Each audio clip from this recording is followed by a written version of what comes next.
आज आपण एका ब्लाउज पीसपासून किंवा रुमालपासून न शिवता न कट करता या ठिकाणी बॅग तयार करणार आहोत। त्यासाठी आपल्याला चौकोनी आकाराचा एखादा ब्लाउज पीस घ्यायचा आहे किंवा तुम्ही रुमाल देखील घेऊ शकतात किंवा एखादा कपडा जरी घेतला तरीही चालेल।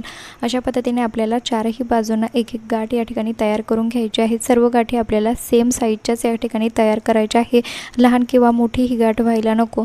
जर तुम्हाला हा व्हिडिओ समजला नसेल तर खाली दिलेल्या लिंकवरती फुल व्हिडिओ नक्की चेकआउट करा। तर बघा, अशा पद्धतीने आपल्या 4 गाठ तयार झालेल्या आहे। त्यानंतर आता समोरील ज्या गाठी आहे त्या ठिकाणी आपल्याला एक गाठ मारायची आहे, म्हणजे 2 गाठी मारून घ्यायच्या आहे। तर बघा, मी या ठिकाणी त्या देखील गाठ मारलेला आहे। याचा वापर कसा करायचा ते बघूया। यामध्ये तुम्ही भरपूर असे कपडे ठेवू शकतात, सामान ठेवू शकतात, मोबाईल ठेवू शकतात, टिफिन बॅग, बॉटल सर्व काही ठेवू शकतात। खूप सुंदर ही बॅग तयार झालेली आहे आणि आय होप की तुम्हाला नक्की आवडली असेल। बनवायला तितकीच सुंदर आहे आणि सोपी सुद्धा आहे।